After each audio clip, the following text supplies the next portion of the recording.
In this area, the #1 deficiency I see on an everyday basis is copper deficiency. It is one that even in herds that are being supplemented, I see commonly.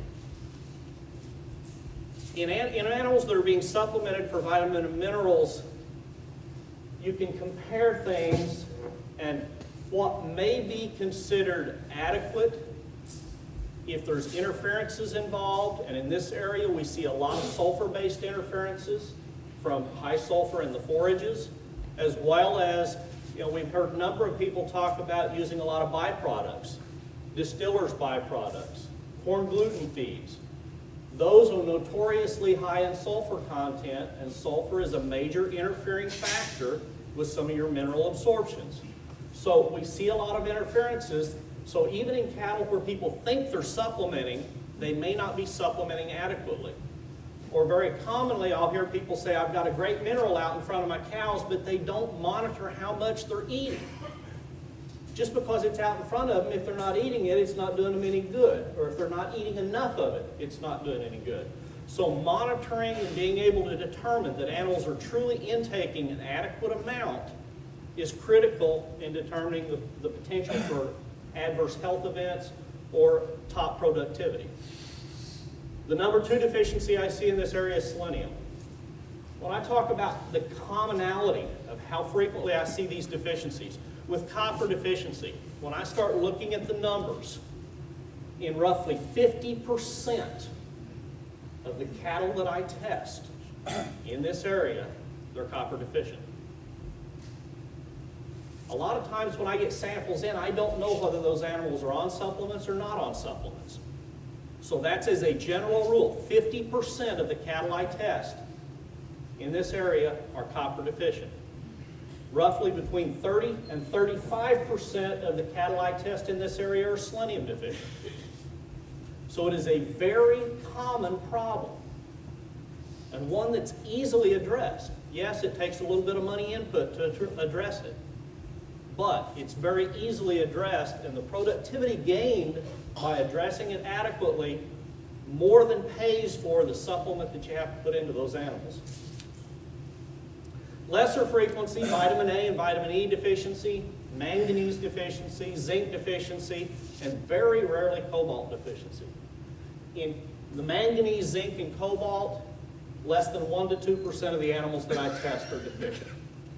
And in most cases, those are individual animals within a herd that for some reason may not be going to the mineral troughs. Or there may be other factors involved. They may have had disease when they are a neonate and have scar tissue in their digestive tract where they're not absorbing things as readily. These are what I consider rare deficiencies. I'm going to focus most of what I'm talking on today on the copper and the selenium because those are the big players in animal health in this area. Why do we see the deficiencies? I get a lot of questions. Why are we seeing so many more deficiencies now than we used to?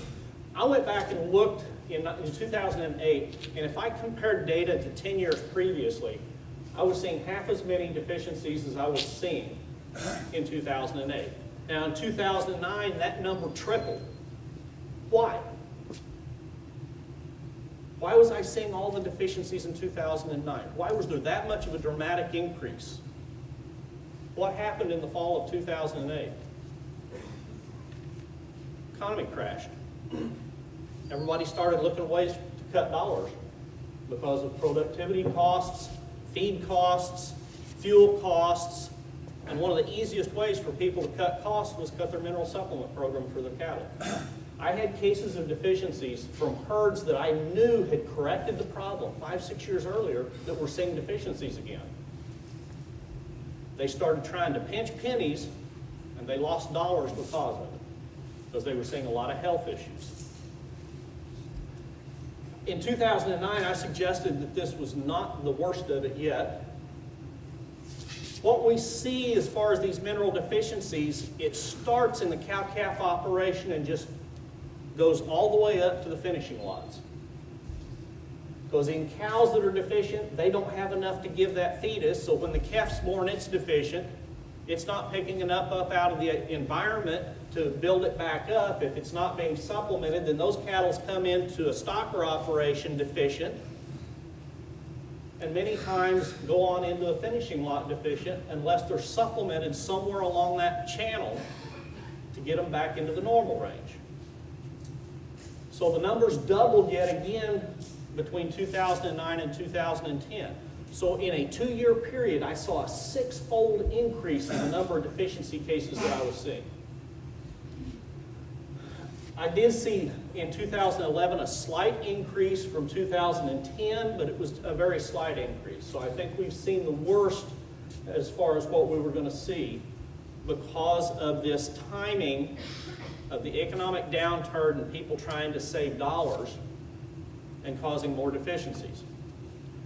Now, I routinely see cases throughout the United States. I run between 7,000 and 8,000 samples a year through my lab from all across the United States, part of Canada.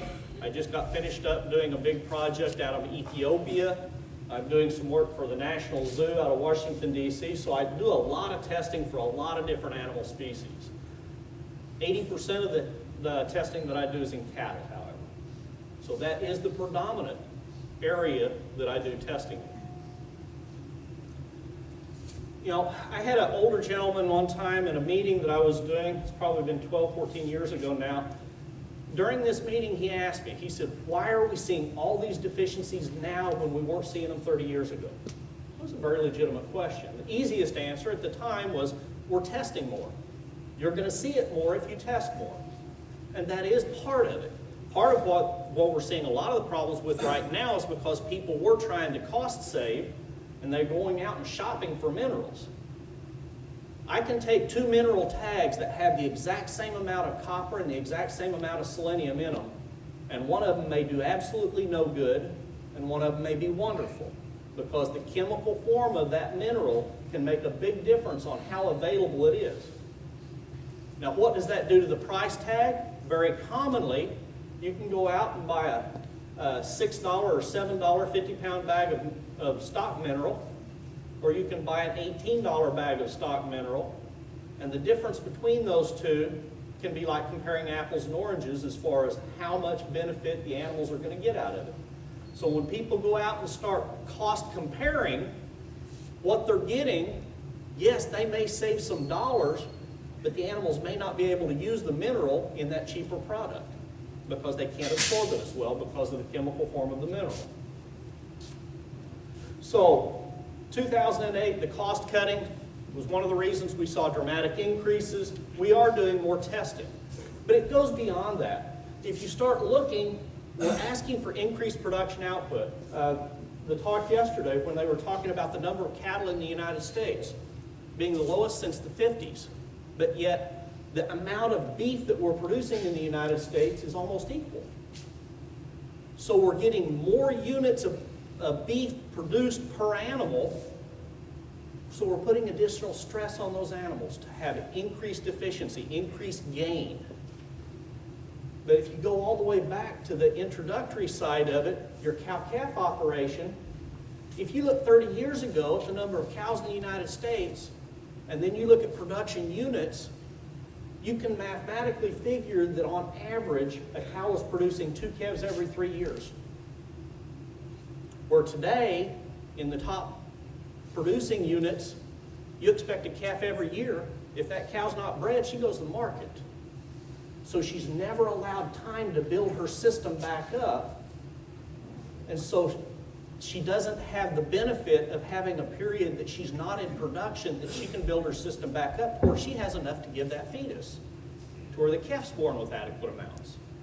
And so we're seeing more and more deficiencies because we're asking these cows to produce much more total output than what we did 30 years ago, not only in number of calves, but also in weight.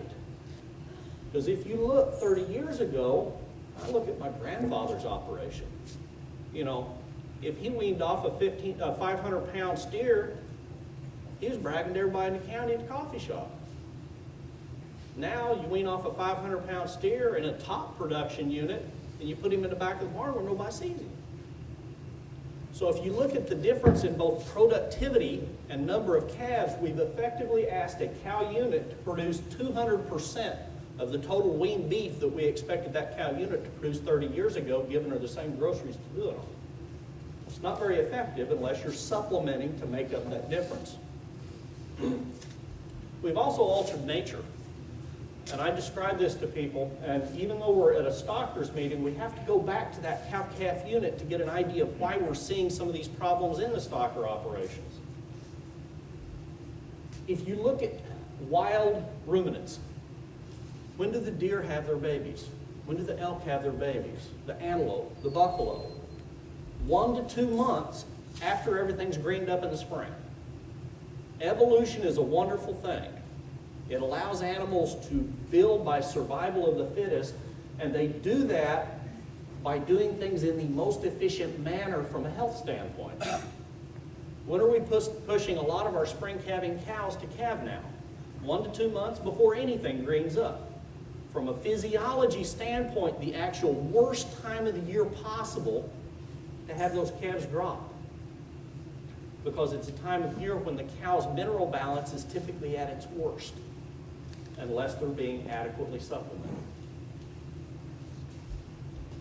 So with copper deficiency, a deficiency in a stocker, you're going to see a variety of things. Poor growth rates. Copper is essential for normal rumen function. So you see a decreased feed efficiency when animals are not getting adequate copper in the diet. Poor immune function. Copper is an essential element for the body's natural defense mechanisms to fight off disease. So in animals that are copper deficient, they do not fight off disease well. Now that being said, how much money are you spending on a stocker per animal for vaccines that you're sticking into them? Okay, if their immune system's not working well, how much good are you truly doing with that vaccine? Very little. Most of the vaccine failure wrecks that I've investigated over the last 10 years for a number of different vaccine companies have all come back to vitamin and mineral deficiencies, explaining why those animals did not respond to the vaccine. It's amazing. If a producer uses a specific vaccine and they end up with problems, they assume the vaccine's bad, and so they just change companies and get a new vaccine, and the next year they see the same wreck. It's not because the vaccine's bad, it's because the animals were not capable of responding to that vaccine. So you get a high susceptibility to diarrheas, pneumonias, even in things that are being vaccinated for. Poor supplementation in cow-calf operations leads to deficiencies. These deficiencies follow through into the stocker operations, and unless corrected at that level, can lead on into the finishing operations as well.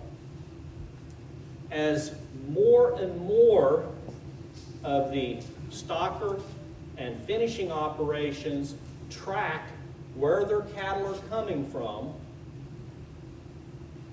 you will find that if you keep great records, as the speaker right before the break said, you have the ability to market your cattle with incentives for bonus or premiums.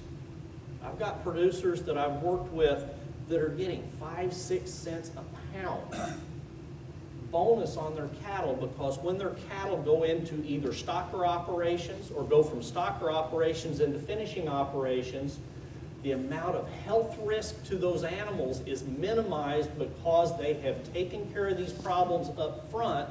These cattle go into these stocker or finishing operations with less health effects. And I've got one lot in Nebraska that buys cattle from 4 producers in Utah and Idaho. They pay them between 5 and 6 cents a pound more than they pay anybody else for cattle, and they claim that their pull rates are 1/10 of what they are for cattle that they get from anybody else. That's just pull rates. Then you start looking at death losses. They've saved a ton of money, and they're willing to transfer that back to the people they buy the cattle from. But you have to prove that you're able to do that, and you do that with records and with year after year benefit going to the same buyers. Stockers are often deficient when purchased. You know, I said that I see roughly 50% of the liver samples that I test in this area are copper deficient.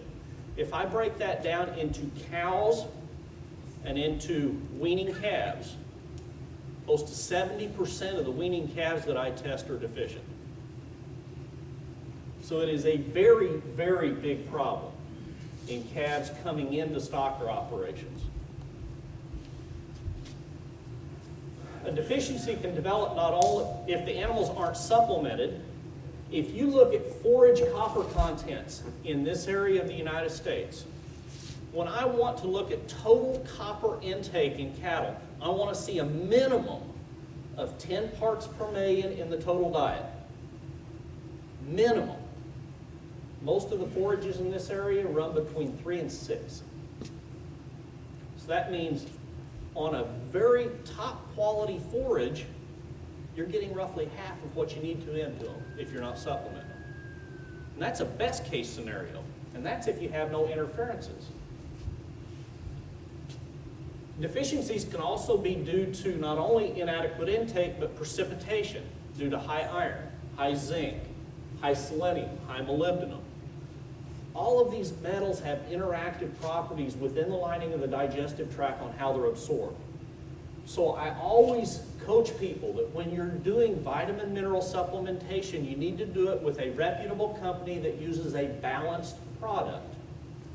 I like to use the example of a gentleman that had severe copper deficiencies and a lot of problems in his calves, a lot of health problems when they would go to stocker operations or backgrounding lots, where they were pulling 25, 30% of those calves for disease and losing 5 to 7% every year.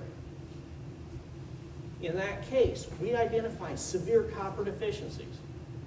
I tried to preach to him, use a balanced product, correct the problem.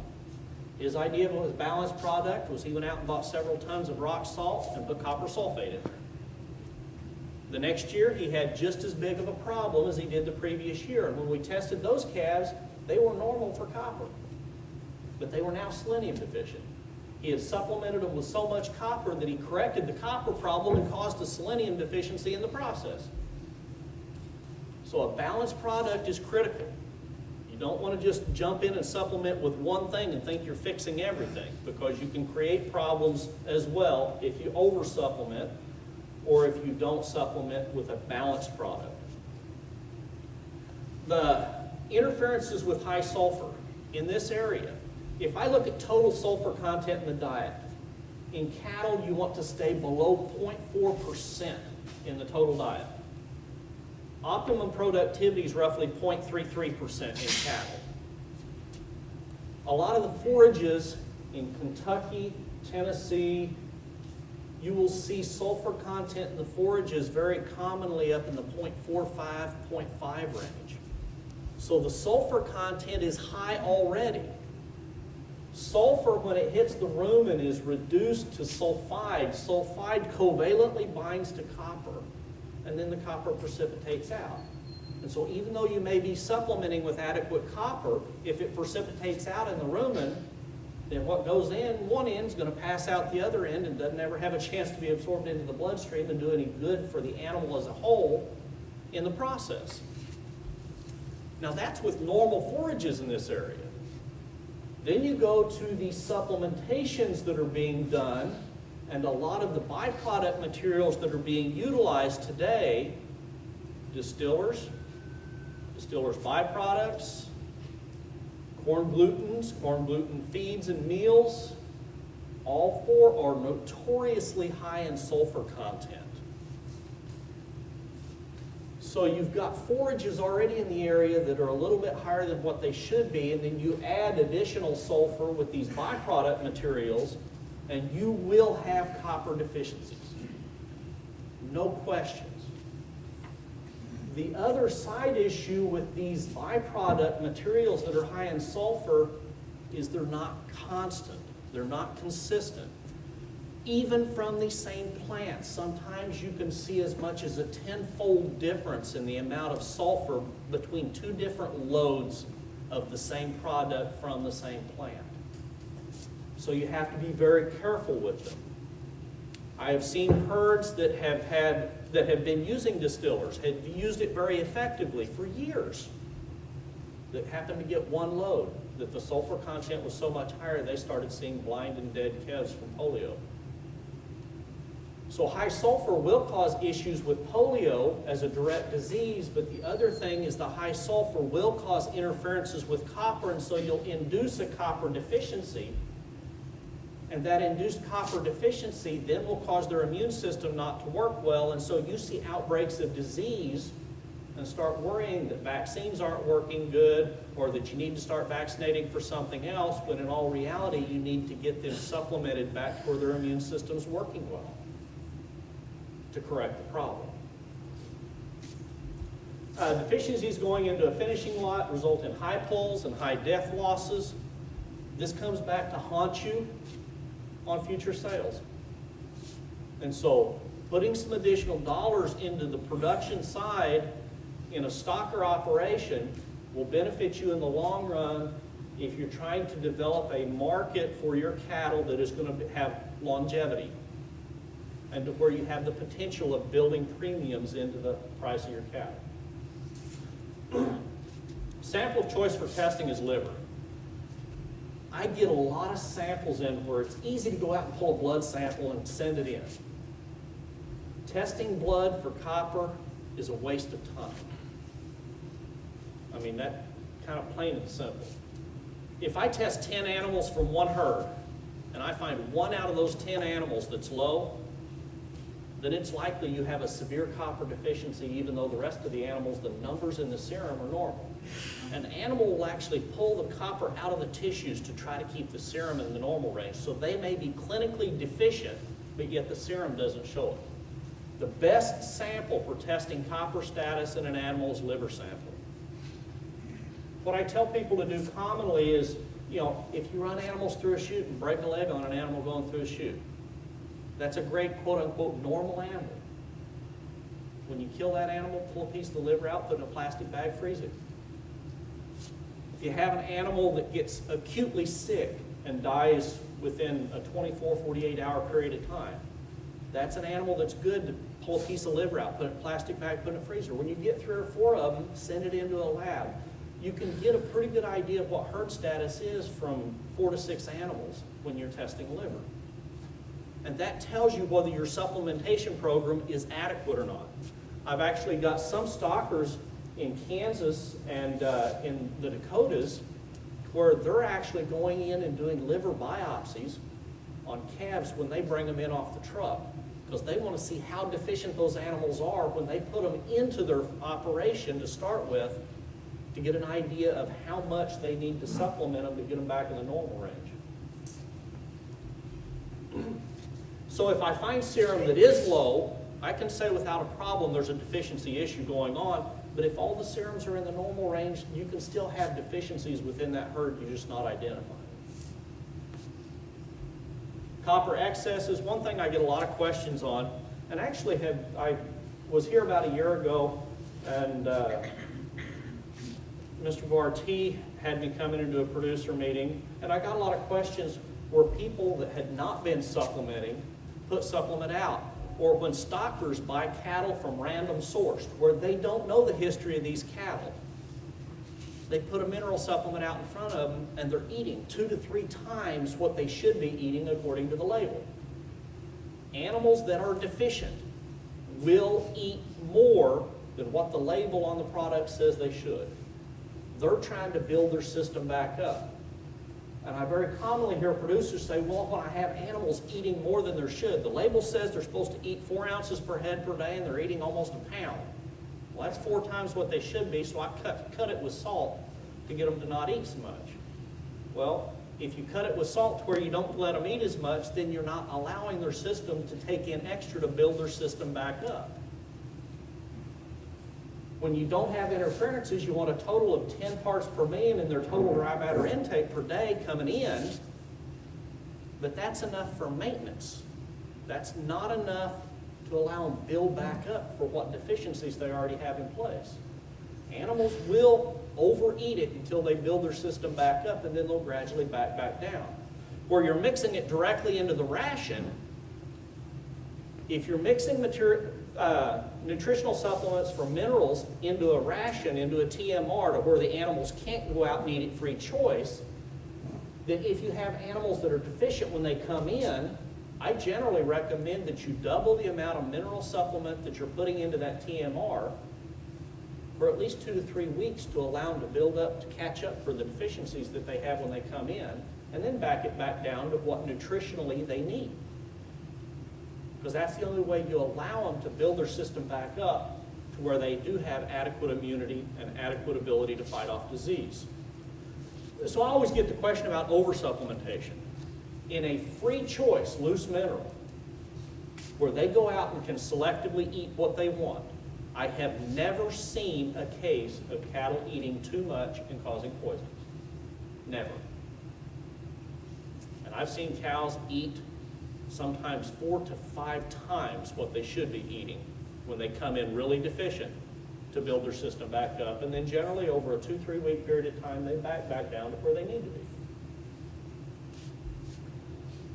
You can, with oversupplementation, interfere with iron, selenium, and zinc. The reason I point this out is very commonly in dairy cattle that I test, they are oversupplemented. But it is mixed into a total mixed ration to where they don't have a choice. They have to eat what's mixed into the total ration. In some stocker operations, to where you're mixing the mineral pack directly in with the feed, then if you're oversupplementing, you can cause some interferences with some of the other elements. And like I said earlier with the copper, when they oversupplement with copper, you can induce a selenium deficiency or induce a zinc deficiency. So using a good nutritionist that has the ability to go in and balance those minerals into a pack that goes into a total mixed ration is just as critical in a stocker operation as it is in a dairy. Now, for those that are putting it out free choice to where they can eat what they want, that's not an issue. With selenium deficiency, deficiencies in stocker cattle are going to cause poor growth rates. Now, as with copper, poor growth rates, part of that is due to there's a certain amount of selenium that those rumen bugs need to be able to function most efficiently. And similar to copper, you'll see calves that their immune system doesn't work as well because selenium is also critical in the immune system functioning properly. Anybody that's raised cattle anywhere in the world ever knows that when an animal gets sick, they back off feed, and you're going to get decreased growth rates because they back off feed. Okay, so part of the poor growth rate is because the animals are sick more frequently. And they may not be clinically sick to where you're seeing them with a snotty nose and their head down and ears droop. You may have low-level, mild disease to where the animals just are not eating as well because they don't feel great. They may not be overtly pneumonic or have pneumonias. They might not have screaming diarrheas, but their health is such that they are not functioning at full capacity and they're not going to be eating at full capacity either. So part of the poor growth rate is because the selenium and copper are both necessary for the bugs in the rumen, but part of it's due because you have increased disease and they just don't eat as well and they'll drop weight. White muscle disease. Selenium is critical in a set of enzyme systems in the body that protect against oxidant stress. You know, anybody that's seen late night TV has seen all these commercials about this antioxidant and that antioxidant. Well, like I said, evolution's a wonderful thing. Some of the enzyme systems that selenium is important in the body are natural antioxidants and protect against tissue damage. Okay, a deficiency in selenium allows those oxidant materials to build up and cause damage to cells. And the most common cells that they damage are muscle cells, either heart muscle or skeletal muscle. And because muscle repairs itself by putting scar tissue in place of the muscle, you can sometimes end up with white streaking in those heart muscle or skeletal muscle. And so it's got the common name white muscle disease. Very commonly, these calves will be weak. They won't be able to stand. They won't have an endurance. In horses, the most common thing they look for is exercise intolerance. You know, it's not like you're going to put your calf on a treadmill, though, and figure out if he's exercise intolerant. But these calves will be weak because of the muscle damage. You also see sudden deaths. Most common cause for that is the white muscle disease and the scarring in the heart. They basically have heart attacks and die. And you'll actually see hemorrhage in the muscle of the wall of the heart. They're often deficient when they're purchased. As I said with the copper, I see a higher incidence of deficiencies in weaning calves than I do in adult cows. I see a fair amount of deficiencies in both, but it's slightly higher in weaned calves than it is in adult cows. So often these animals are deficient when they're purchased. The deficiencies can develop if they're not supplemented adequately.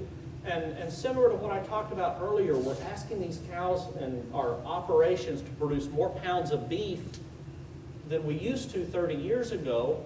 If you look at the soils and the forages in this area, if you are in a great case scenario, you're only getting about 70% of the selenium for optimum production based on the forages in this area.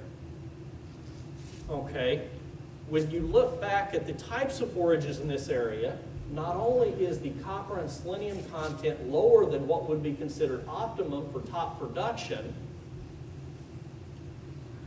roughly 90% of the people in this room that do have grass that they put them out on, it's going to be some type of a fescue. Is that correct? Okay, fescue has an inherent ability. Dr. Larry Thompson did a lot of work out of the University of Illinois a number of years ago, found that fescue itself, there is something inherent about fescue, about the phytins in fescue, or something in the fescue that limits the availability of both copper and selenium. So not only do you not have enough there for optimum productivity, the fact that it's fescue limits part of what is there from being absorbed.